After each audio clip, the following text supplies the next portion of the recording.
Muy bien. Por favor, me confirma Diana Gallego si se ve la pantalla y si me escucha correctamente. Sí, doctor, sí se ve. Perfecto, muy bien. Entonces empezamos. Bueno, empezaremos con emergencias hipertensivas, ¿ya? Fundamentalmente lo que conocemos como crisis hipertensivas o emergencias hipertensivas. Muy bien. ¿Por qué abordar este tema?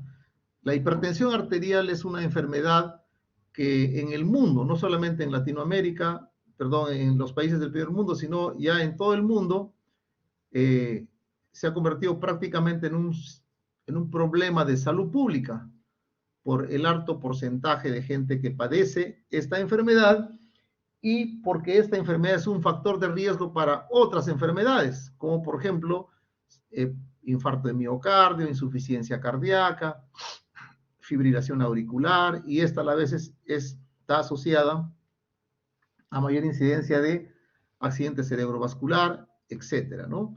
Entonces es un factor de riesgo para diferentes enfermedades, o sea, aumenta las posibilidades de tener diferentes enfermedades, por lo tanto tiene un carácter, digamos, de importancia en la salud pública. Muy bien.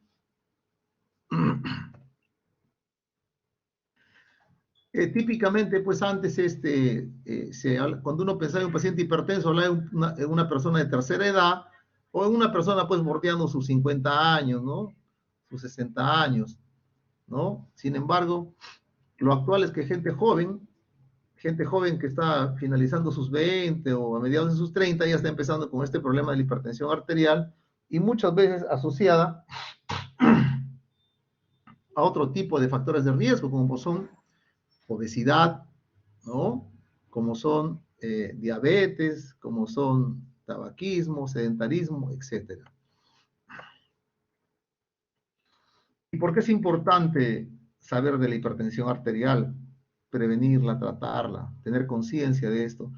Porque simple y sencillamente la hipertensión arterial daña diferentes partes del organismo, ¿no? Cerebro, mayor predisposición a un ACV, hemorrágico o isquémico, retinopatía hipertensiva con deterioro de la visión, falla cardíaca, ¿no? Con insuficiencia cardíaca, mayor incidencia de infartos de miocardio, mayor incidencia de nefropatía hipertensiva y por ende predisposición a tener insuficiencia renal hasta llegar a la diálisis, producir disfunción genital, etcétera, ¿no?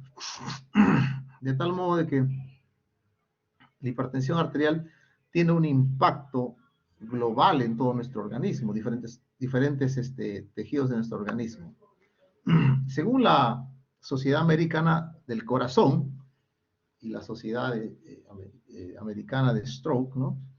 La American Heart Association, nos dan diferentes pautas para clasificar, categorizar la hipertensión arterial, ¿no?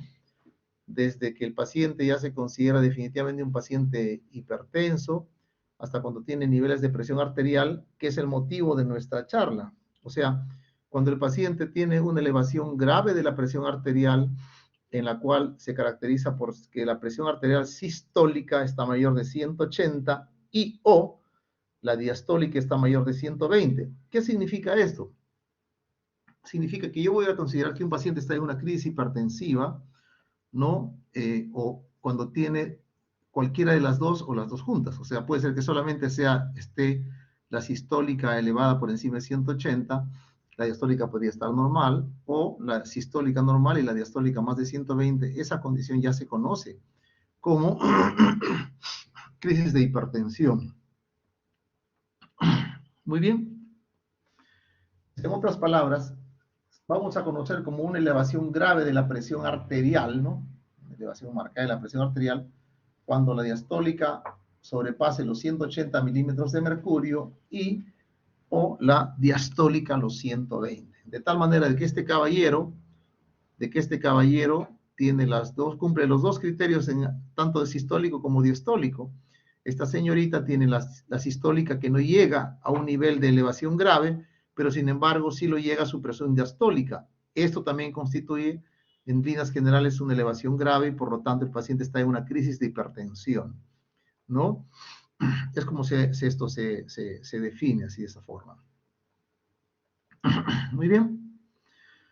¿Cuáles son ¿A qué se llama órganos diana? Los órganos diana son aquellos órganos de nuestro cuerpo que pueden ser afectados de forma aguda por una elevación grave de la presión arterial. Son órganos diana, el cerebro, ¿no? Los grandes vasos sanguíneos, el corazón, los riñones,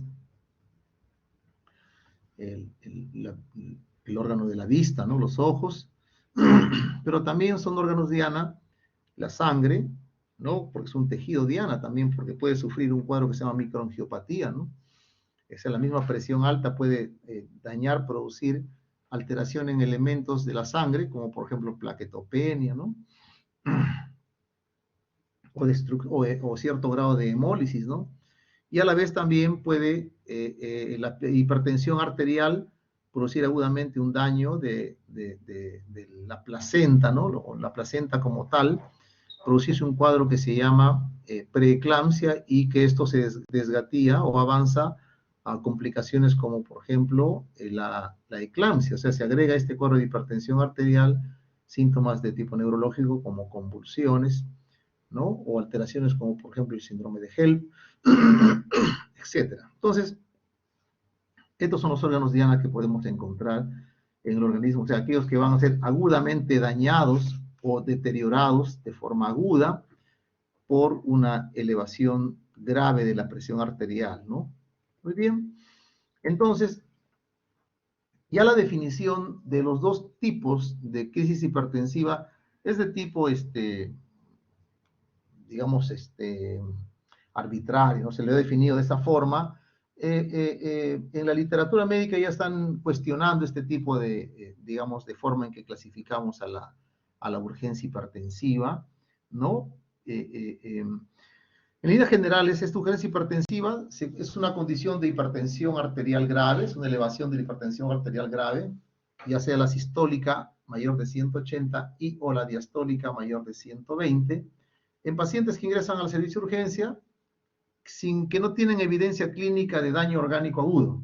O sea, tienen la presión elevada y nada más. No hay evidencia de que en ese momento esté sufriendo los órganos que hemos visto que son los órganos diana, ¿no? O sea, cerebro, corazón, pulmón, perdón, cerebro, corazón, ojo, riñón. No hay evidencia de un daño orgánico agudo. Aquí se requiere que se reduzca la presión arterial, pero en el transcurso de varias horas o días, ¿no? No requiere el paciente hospitalización, no requiere, digamos, medicación endovenosa, etcétera, ¿no? Hay que hacer una reducción, pero en forma, digamos, gradual y con vía oral. ¿Y por qué les decía esto? Porque el otro digamos, el concepto es lo que se llama emergencia hipertensiva. Se conoce como emergencia hipertensiva a una situación también de una elevación grave de la presión arterial, igual la sistólica más de 180 y o la diastólica más de 120, que se asocie a evidencias de daño agudo a alguno de los órganos diana, como habíamos visto, ¿no? Corazón, cerebro, riñones, placenta, si es una mujer gestante, la sangre, etcétera, ¿no?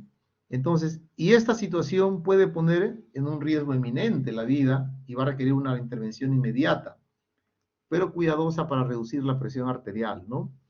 Entonces, requiere que el paciente esté monitorizado en una unidad crítica y el tratamiento sea fundamentalmente con drogas intravenosas, ¿no? De tiempo de vida media corto, etcétera. ¿Ya? Entonces,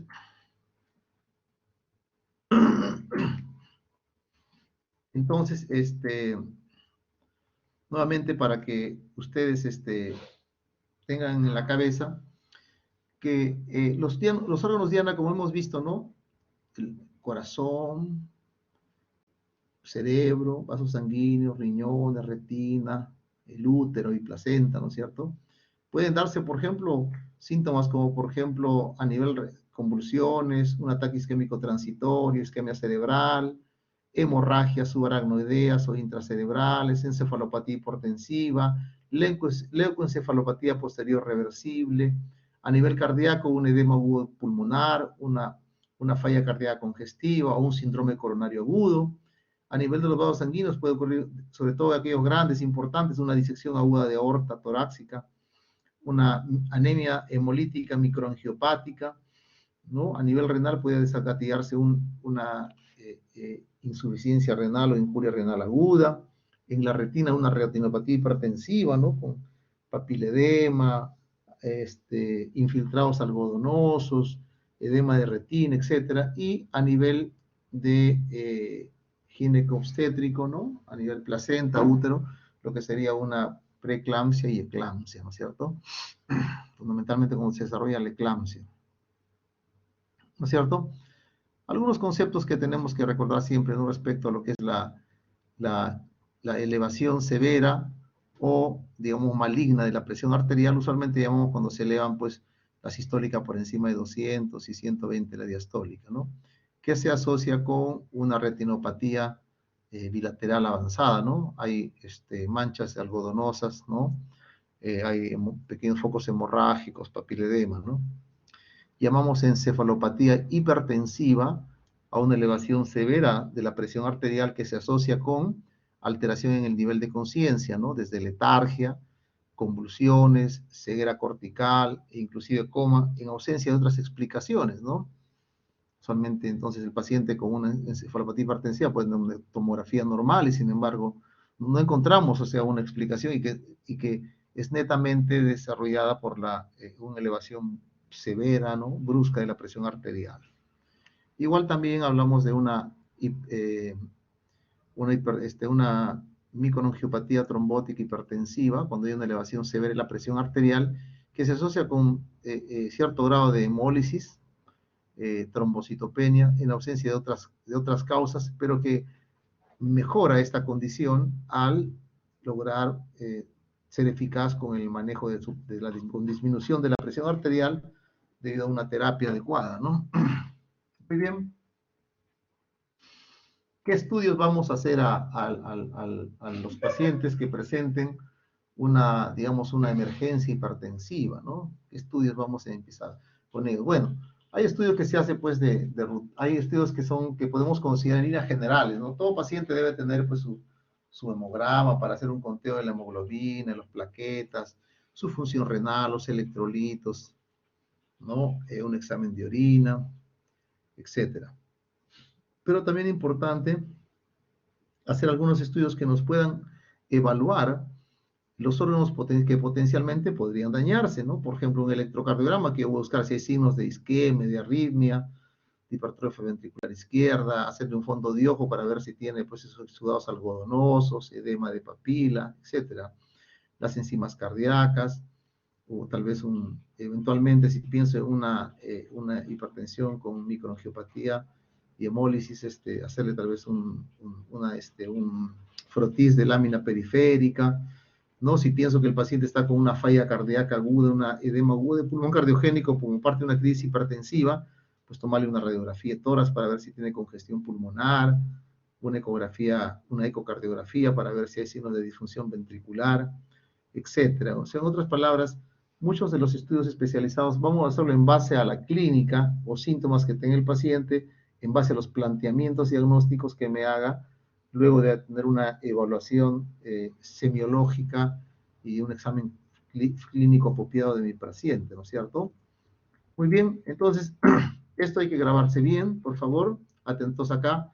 ¿Cómo diferenciar una cosa u otra? Recordar que la urgencia y la emergencia se diferencian. En primer lugar, que no hay evidencia de órgano diana, de evidencia de daño agudo a un órgano diana. En la urgencia, en la emergencia sí la hay.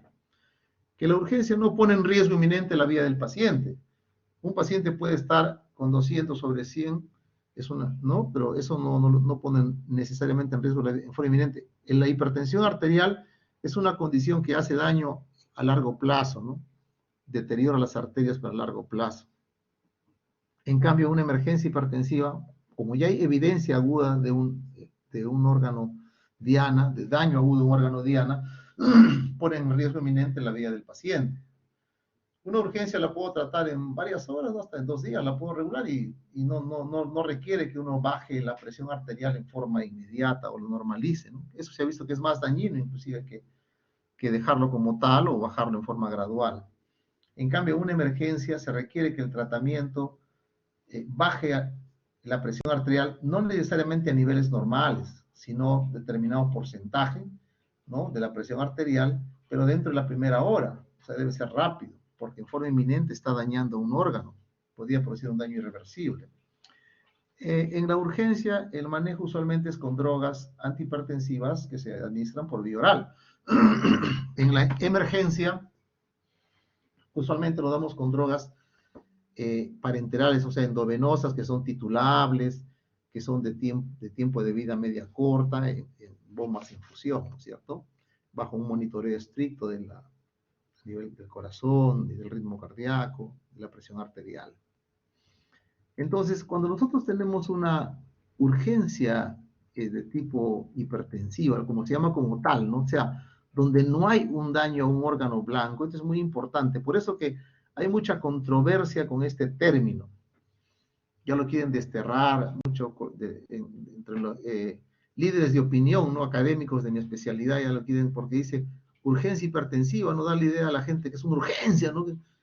Porque no debe considerarse una emergencia, ¿no?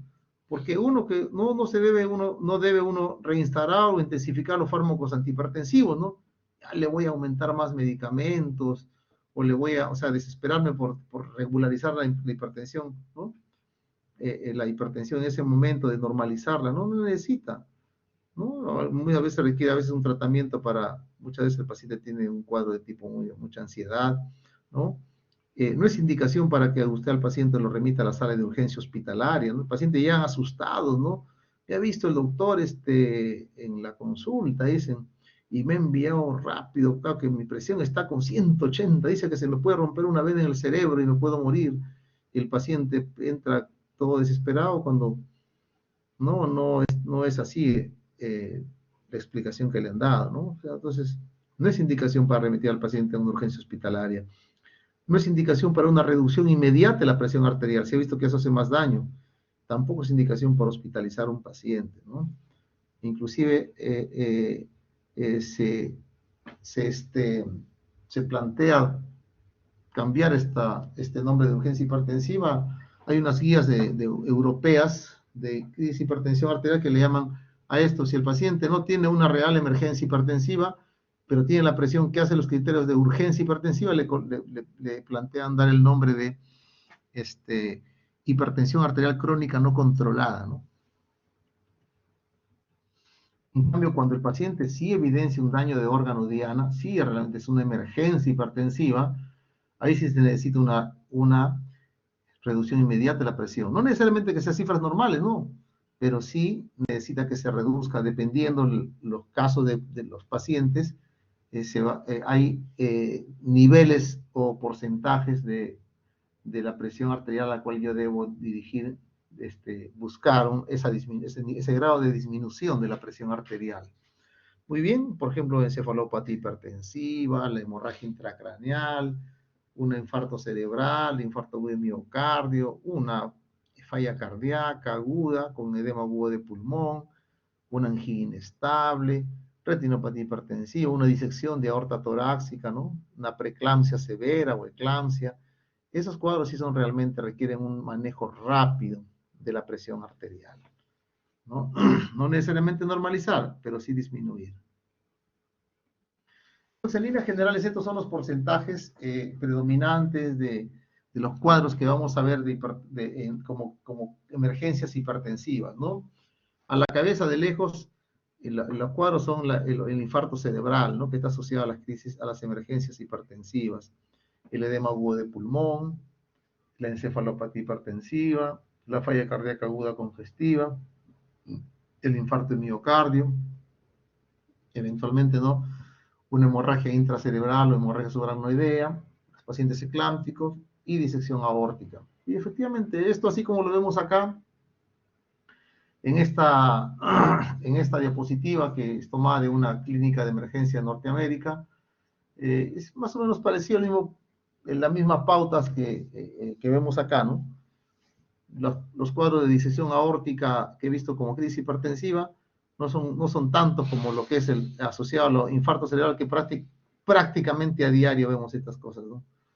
No, no hay semana que no vemos 2 o 3 casos de infarto cerebral asociado a crisis hipertensiva o edema agudo de pulmón, ¿no? O falla cardíaca. Muy bien. Entonces, acá está lo que les decía, ¿no? Por ejemplo, desde el Consejo Europeo, esa es la revista del Consejo de la European Heart Journal, ¿no? Una revista de Europea del Corazón, donde habla del Consejo la posición del Consejo, es un documento de cuál es la posición del Consejo de Hipertensión en el manejo de las emergencias hipertensivas. Él dice, ¿no? Si el paciente tiene una elevación sintomática severa, ¿no?, de la presión arterial, pues ya hemos visto, más de 180 sobre 120, hay que preguntarnos, ¿el paciente tiene evidencia de daño agudo a un órgano inducido por esa hipertensión grave? Si la respuesta es no, esto debe llamarse una hipertensión no controlada. ¿Ya no? Pero si la respuesta es sí, entonces nos estamos enfrentando a una emergencia hipertensiva, ¿no? O sea, ya como que están choteando al término urgencia hipertensiva, ¿no? En líneas generales es más, la cosa no cambia en esencia, pero sí en el nombre, que al médico lo pone en una posición de que quiere la familia que haga algo, llega y te exigen y te quieren que le den prioridad, quieren irse con la presión así, 11.6, 12.8, ¿no? Cuando se hace eso, se hace más daño, eso ya está estudiado. Cuando una persona va con la presión sumamente alta, el hipertenso crónico, tú le bajas la presión arterial a niveles, digamos, normal. El paciente puede irse contento, pero eso es más dañino, porque predispone a disminución en la perfusión de los órganos nobles. Muy bien, entonces en la emergencia hipertensiva ya está todo pues, lo que conocemos, edema agudo de pulmón cardiogénico, isquemia coronaria, stroke hemorrágico, isquémico, disección de aorta, etcétera, etcétera, ¿no? Y el plan es tratar de acorde al órgano dañado o la clínica en que se encuentre el paciente, ¿no? A eso era que le decía, aquí está la explicación que les daba de que se está poniendo en tela de juicio este término de hypertensive urgency, ¿no? Ya no, sencillamente es uncontrolled hypertension, ¿no? Muy bien, entonces, la pregunta que se hace, ¿cuánto hay que bajar de la presión arterial? Y en líneas generales de las diferentes emergencias hipertensivas, ¿no? Para, digamos, hacerle un poquito más sencillo la cosa, a los pacientes que tienen un síndrome aórtico agudo, intoxicación por simpáticos miméticos, es decir, por cocaína, por drogas psicoestimulantes, pacientes que tienen cuadro coronario agudo, ¿no? Angina de pecho, infarto de miocardio o un edema agudo de pulmón cardiogénico, se puede bajar la presión arterial media a todo lo que se puede, entre comillas, por decirse, normalizarlo. Así, sin mucha poesía, sin mucha, digamos, dubitarlo, ¿no? A esos pacientes puedes normalizarlo. ¿En quiénes se tiene que tener más cuidado de solamente bajarle un porcentaje que no puede por nada pasar más del 20 o 25%? Es a los pacientes que tienen compromiso a nivel neurológico central. El cerebro es bien complicado. Él maneja sus propios rangos de presión arterial, tiene sus propios sistemas de autorregulación cerebral, ¿no? Y esto no puede manejarse un paciente que tiene un edema agudo de pulmón o un infarto de miocardio, ¿no? O un síndrome aórtico agudo, o un paciente que tiene, por ejemplo, una encefalopatía hipertensiva, un ACV isquémico, etcétera, ¿no? No se puede manejar de esa misma manera, y lo vamos a ver. En cambio, los pacientes que tienen una emergencia hipertensiva que incluye encefalopatía hipertensiva, accidente cerebrovascular, ya sea hemorrágico, isquémico, pacientes que tienen preeclampsia, eclampsia o una variante de la eclampsia que es el síndrome de HELP, ¿no? Estos pacientes no puede bajarse o normalizarse la presión, ¿no? Sencillamente se vamos a bajar hasta máximo 20, 25% a lo más, no más. Eso estamos hablando del manejo en la primera hora, que es el manejo que se hace en las crisis hipertensivas, ¿no? Ya, Si un paciente viene pues con 220 sobre 120, el 20% de 220 sería la cuarta parte, o sea, bajarle, perdón, la quinta parte de 200 son como 40, o sea, bajarle de 220 a 180, ¿no? Está perfecto, suficiente.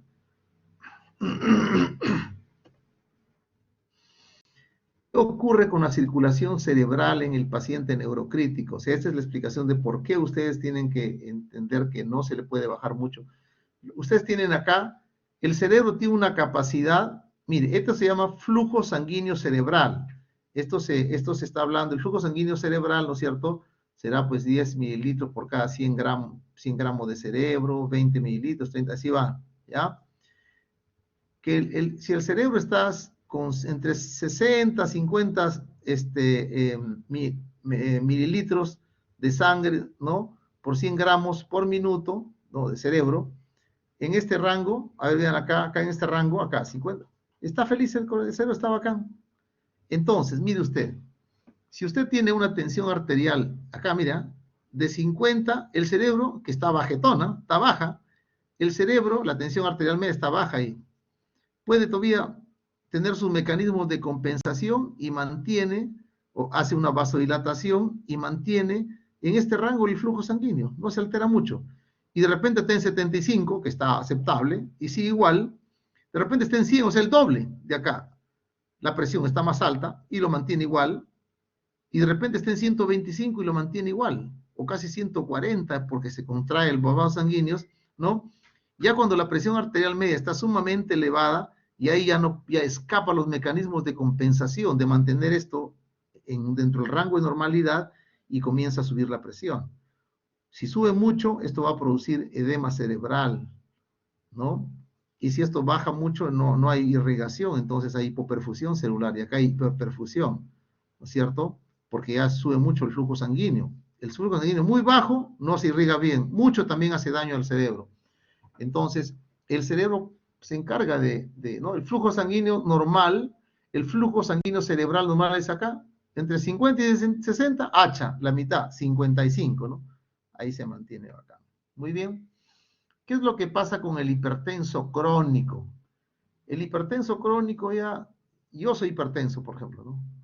Tomo mis pastillas, no soy tan bueno con restricción de las sales, a veces como que me paso, trato de caminar, bueno, ahorita en media hora que termino me voy a mi caminata, que doy con mi hijo, nos vamos a ir a caminar desde aquí hasta la Universidad Ricardo Palma, 1 kilómetro más ahí y volvemos.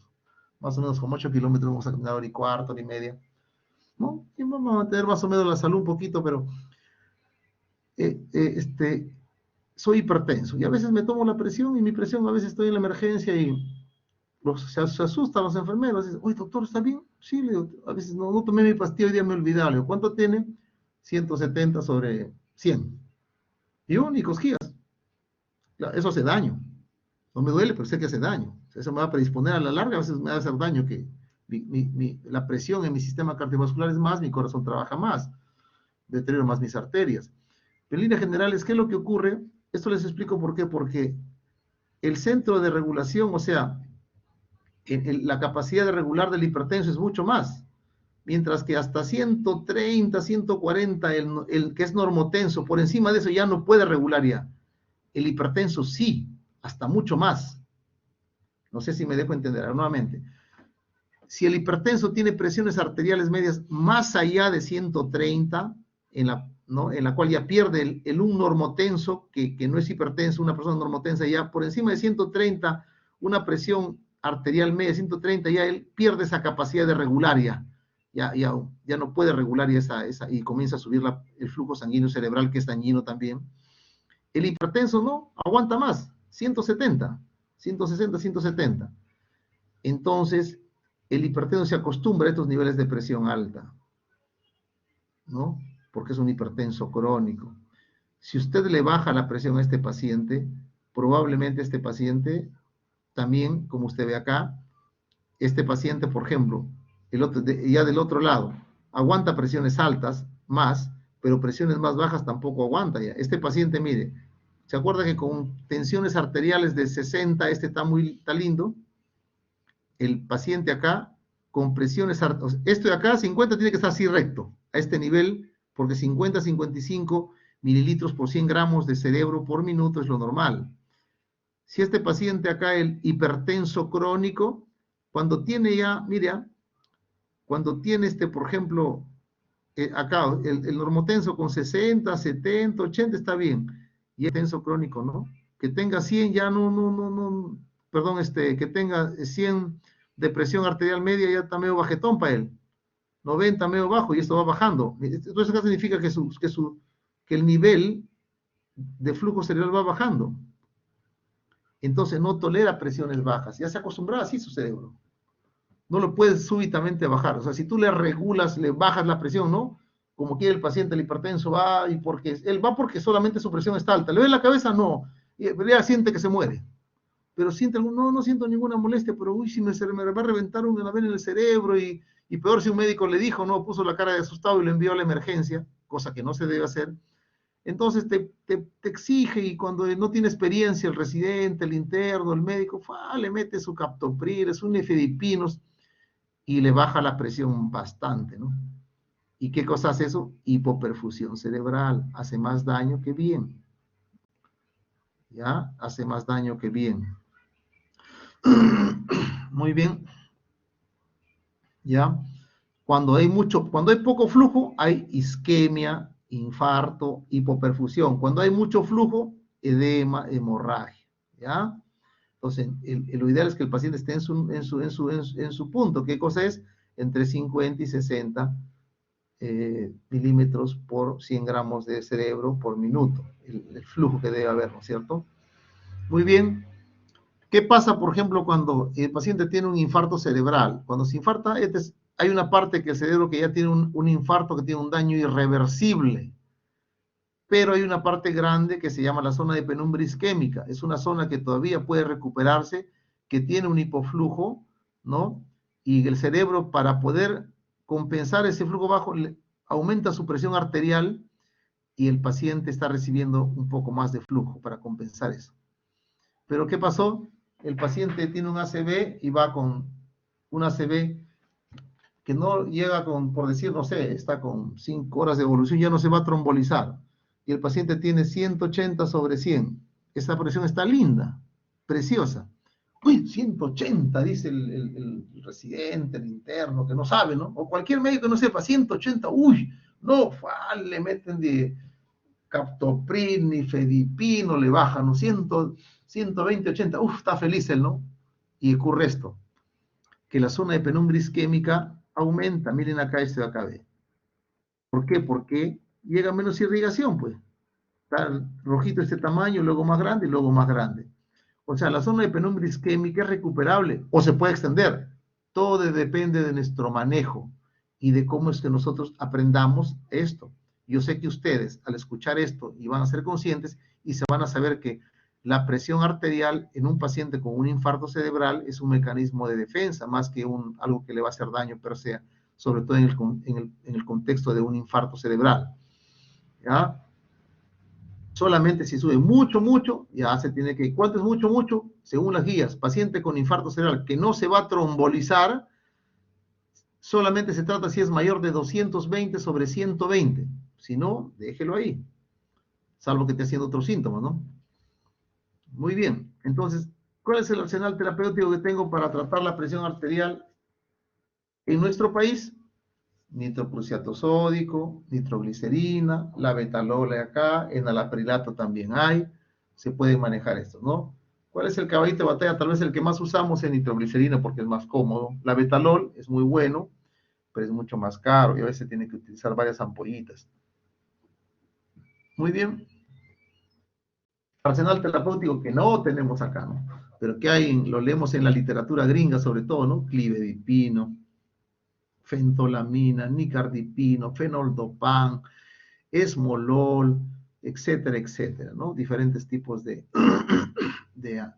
antihipertensivos, pero que no hay disponibles aquí en el país, ¿no? Muy bien. Y cada medicación tiene sus, ¿no? Cada, digamos, cada tipo de crisis hipertensiva, ¿no? Cada condición médica tiene, por ejemplo, si yo tengo una hipertensión aórtica, lo ideal sería tratarla pues con labetalol, ¿no? Si yo tengo una hipertensión, una emergencia hipertensiva, por ejemplo, a nivel de corazón o pulmón, una falla cardíaca congestiva, pues nitroglicerina, ¿no? La nitroglicerina, esto es muy bueno para la mayor parte de emergencias hipertensivas, pero sobre todo aquellas que incluyen isquemia coronaria, falla cardíaca, ¿no? Recuerden, es un vasodilatador, ¿no? Tiene sus efectos secundarios, etcétera. Ya, esta presentación yo se las voy a enviar a través del delegado, ¿no? Para que puedan ustedes tenerla como libro. Si no, si me paso leyendo todo esto acá, vamos a terminar a las 10 de la noche, más de las 10. Entonces, cada medicamento tiene predilección para manejar determinado tipo de crisis hipertensivas, ¿no? Entonces acá está también las dosis a la cual se debe manejar, ¿no? Cuando ya sea que se da en dosis de embolo o en infusión, en cuánto tiempo comienza su efecto, inicia su efecto, su acción, ¿no es cierto? Cómo es que se comportan respecto a la precarga, cómo se comportan respecto a la poscarga y al gasto cardíaco, ¿no? Muy bien, igual acá también. Esto acá sí es importante que ustedes lo conozcan, ¿no? Más o menos cuáles son los objetivos, los targets, ¿no? Los objetivos de hasta dónde bajar la presión arterial según la patología que estemos tratando. En líneas generales habíamos visto que, por ejemplo, la encefalopatía hipertensiva, que, por ejemplo, una hemorragia intracerebral, que, por ejemplo, la retinopatía hipertensiva, ¿no? La preeclampsia, en líneas generales, reducir más o menos la presión arterial media en un 20, máximo 25%. En cambio, en una falla cardíaca congestiva, una falla cardíaca ventricular izquierda, una disección de aorta, mire, llegar hasta la presión arterial media hasta 60, 100, o sea, casi normalizar la presión arterial prácticamente, ¿no es cierto? En una disección de aorta torácica, llegar a una sistólica idealmente menor de 100, entre 100 y 120, ¿no? Y una frecuencia cardíaca entre 55 y 60. Entonces, más o menos cada condición médica tiene ciertos targets, ¿no? Ciertos, digamos, objetivos a los cuales tenemos que llegar nuestra disminución de la presión arterial. Empezaremos con un ACV isquémico, ¿no? El ACV isquémico o infarto, ¿no? Como le habíamos dicho, en el stroke isquémico, como vemos acá, ¿no? Hay un stroke isquémico, ya esto ha pasado una buena cantidad de horas, tal vez un día o dos para que se evidencie. Esto de acá recién todavía está manifestándose, es un stroke isquémico severo. Entonces, acá es muy importante lo siguiente. Si es que ustedes tienen un paciente que tiene un ACV isquémico, no un infarto cerebral, lo primero que se van a preguntar, ¿es mi paciente un candidato para hacerle una terapia de reperfusión cerebral, o sea, una trombolisis? Es decir, a dar un medicamento, un fibrinolítico que destruya ese coágulo, que lise ese coágulo que está obstruyendo esta arteria cerebral. ¿Es candidato para trombolizarlo o fibrinolizarlo?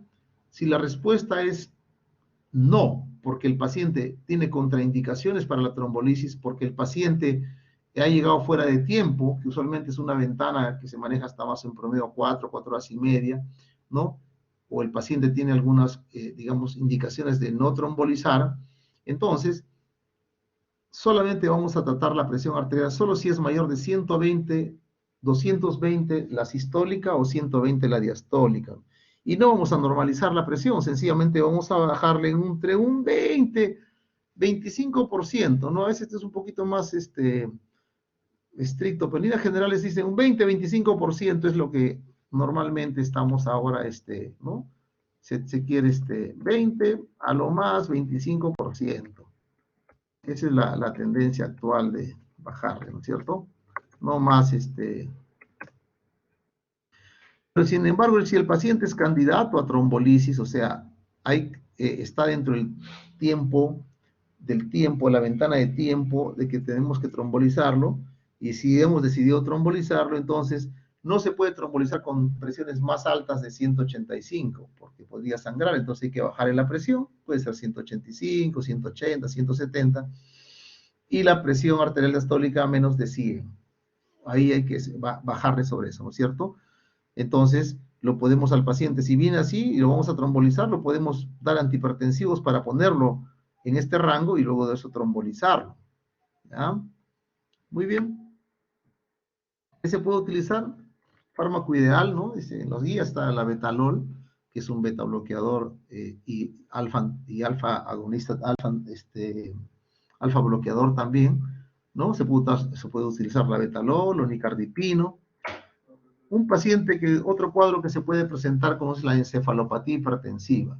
La encefalopatía hipertensiva se asocia a una elevación también severa o grave de la presión arterial, entendida como mayor de 180 la sistólica y mayor de 200, 120 la diastólica, en la cual el paciente tiene síntomas como, por ejemplo, confusión, deterioro progresivo del sensorio, náuseas y vómitos, convulsiones, y puede entrar hasta inclusive en coma, y le toman una tomografía y no se evidencia mayor cosa. En la tomografía no hay infarto, no hay hemorragia, no hay nada, el paciente no focaliza, es una alteración netamente difusa del sistema neurológico central, no hay una focalización, ¿ya?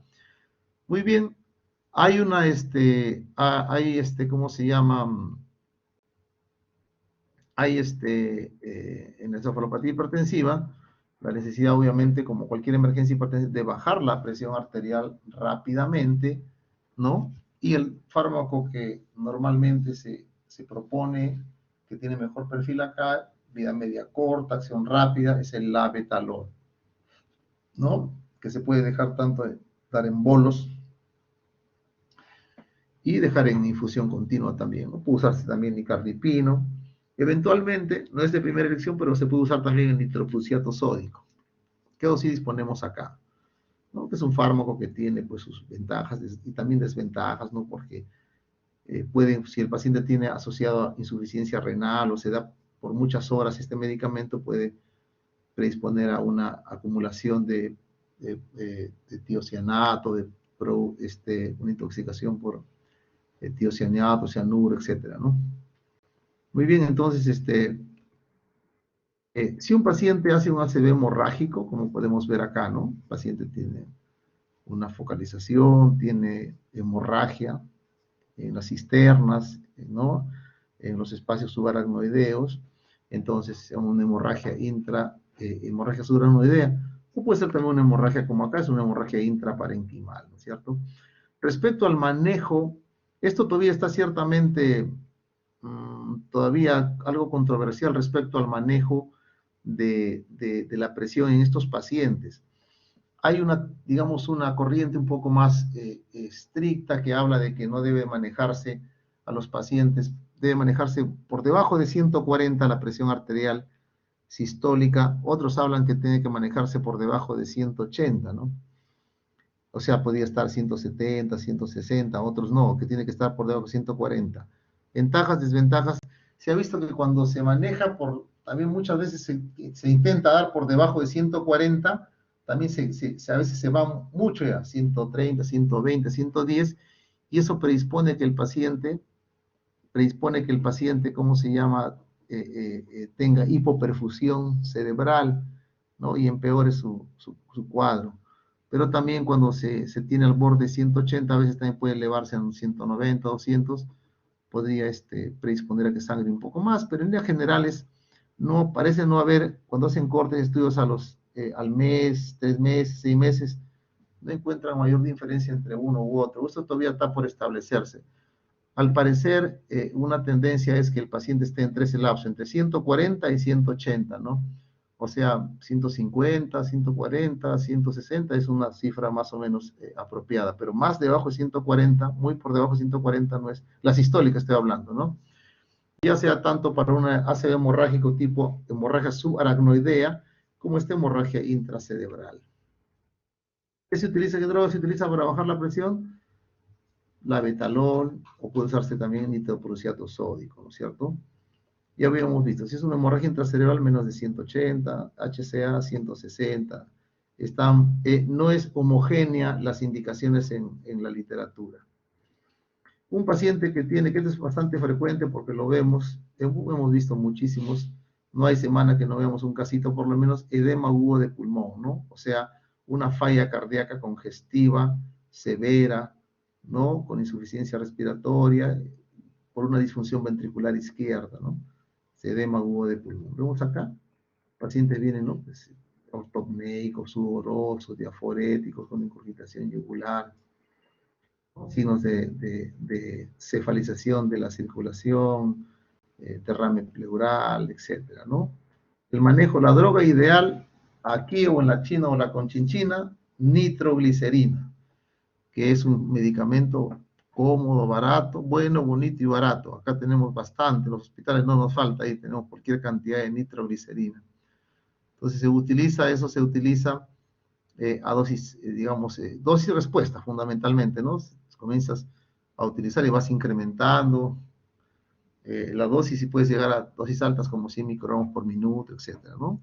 También puede usarse el nitroprusiato sódico. En líneas generales, la idea es llegar a una presión arterial sistólica menor de 140, o sea, prácticamente normalizar la presión, ¿no? Estos pacientes vienen con 230, 140, 250, 130, presión bien alta, ¿no? Y imagina si de 250 bajarle a 140 es bajarle pues más que el 80%, ¿no? Sencillamente normalizar la presión acá y mantener una presión arterial media entre 60 y 100, recordando que una presión arterial media promedio está más o menos entre 80 y 90, 85, 90, ¿no? O sea, casi normalizar la presión arterial en situaciones como esta que habíamos dicho, edema agudo de pulmón. Igual ocurre en los síndromes coronarios, ¿no es cierto? O sea, un infarto de miocardio, ST elevado, no ST elevado. La droga ideal en estos casos es nitroglicerina. Nitroglicerina. También se puede dar la betalol eventualmente cuando el paciente no tiene falla cardíaca o no. Entonces, ¿cuál es el punto objetivo? Llevar una presión arterial sistólica menor de 140 o la presión arterial media entre 60 y 80, 100. O sea, casi normalizar la presión arterial, ¿no? Cuando un paciente tiene disección de aorta torácica, ¿no? De repente el paciente viene con dolor de pecho, pero tiene un electro normal, ¿no? No hay signos de infarto y de repente tiene una placa de esa naturaleza o se le saca una resonancia, el paciente tiene una disección de la aorta torácica, que es un cuadro bastante grave. Entonces hay que bajar ahí rápidamente la presión arterial, ¿no? Acá tenemos se diseca, ¿no? Se diseca la aorta torácica, ¿no? Entonces, ¿qué cosa tenemos que hacer? ¿Qué tenemos que hacer acá? Tenemos que bajar la presión rápidamente si es con monoterapia, es la betalol. ¿Por qué? Porque la betalol te produce una disminución de la presión arterial, pero cuando disminuye la presión arterial, el cuerpo podría dar taquicardia compensadora, y esa taquicardia, por estímulo adrenérgico, ¿no? Al bajar la presión, esa taquicardia podría aumentar más la disección. Entonces, tiene un efecto tanto beta bloqueador como alfa bloqueador también. Entonces, es ideal para este trastorno llamado disección de aorta torácica. Si no tengo esto, tendría que usar un beta bloqueador más un vasodilatador tipo nitroprusiato, nitroglicerina o nicardipino, más esmolol, ¿no? ¿Cuál es el objetivo? Llevar la presión arterial sistólica entre 100 o 120. Y a la media menos de 80, y también mantener una frecuencia cardíaca más o menos bajetona, ¿no? Entre 55 y 60. Esos son los objetivos que nos trae. Injuria renal aguda. En la injuria renal aguda, unas drogas, ¿no?, que se puede manifestar a través desde una disminución de la producción de orina como liguria o la ausencia de orina como anuria. Entonces, lo que podemos, y obviamente elevación de los marcadores de función renal como son la urea y la creatinina. Drogas, fenoldopam, nicardipino, la betalol, ¿no es cierto? Idealmente también no bajar mucho la presión, no bajar hasta máximo un 25% en estos pacientes, ¿no? Porque si no también producimos a lo que se llama una hipoperfusión del tejido parenquimal renal y también empeoramos la cosa. Bajar solamente es un 25%. Y en caso de pacientes que hacen la condición de preeclampsia, ¿no es cierto? Entonces, donde se define como aquí la crisis, la emergencia hipertensiva en este caso, es la presión arterial sistólica mayor de 160 y la diastólica mayor de 110, ¿no? O sea, tiene un rango un poco menor que una persona que no está gestando, ¿no? Entonces, preeclampsia severa, hay unos signos que nos habla de que la emergencia hipertensiva en la gestante, ¿no? Que nos evidencia que puede haber daños de órgano blanco a nivel hematológico, hepático, ¿no? Las enzimas cardíacas, las enzimas hepáticas, la TGO, la TGA, la bilirrubina se aumentan, a nivel pulmonar, placentario, neurológico, todos estos órganos blancos en la gestante puede darnos, sí, a nivel neurológico, la gestante pasa de preeclampsia a preeclampsia, o sea, convulsiona, ¿no? A nivel, puede ser una falla, una falla hepática, ¿no? Un síndrome de HELP, etcétera, ¿no? Entonces, una paciente, estos son los potenciales órganos, evidencia de lesión de órgano blanco a estos niveles, ¿no? Tanto hematológico, hepático, pulmonar, placentario, pero este es el punto, ¿no? Presión sistólica mayor de 160 y la diastólica mayor de 110. Un poquito difiere de lo convencional que habíamos visto anteriormente, ¿no? Que 180 a 120. Pero esto es así en la gestante, ¿no? ¿Qué aspecto nos puede hablar? ¿Qué cosa nos puede hacer pensar que la paciente está haciendo esta preeclampsia y va a evolucionar a una condición peor como es la eclampsia, o sea, donde se va a adicionar convulsiones, la presión más alta, cuando comienza ya a haber trombocitopenia, o sea, baja las plaquetas, hay elevación de las enzimas hepáticas, hay dolor epigástrico o en el cuadrante superior derecho, un dolor que no responde a los analgésicos, o tiene síntomas visuales, ¿no? De lucecitas, chispitas, fosfógenos, acúfenos, una elevación de la creatinina, ¿no?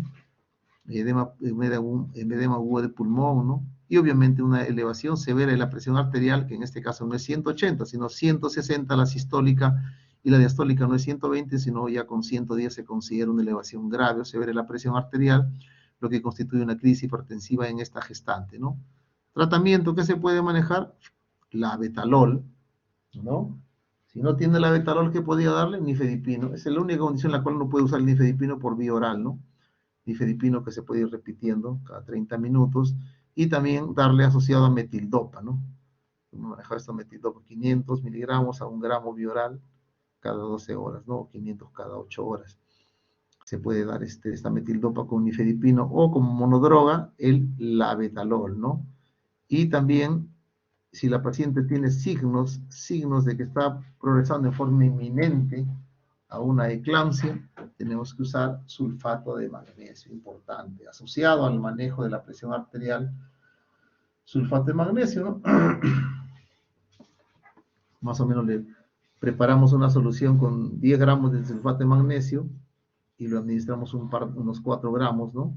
Unos 4 gramos en unos 15 a 20 minutos y se le deja en infusión y se va vigilando acá los signos de toxicidad del sulfato de magnesio, ¿no? Fundamentalmente su patrón ventilatorio, la presencia, la disminución de los reflejos, etcétera, ¿no? Presión arterial, etcétera. Muy bien, entonces acá hay una serie de, por ejemplo, desde el 2018 la European Society of Cardiology, ¿no? Sociedad Europea de Cardiología,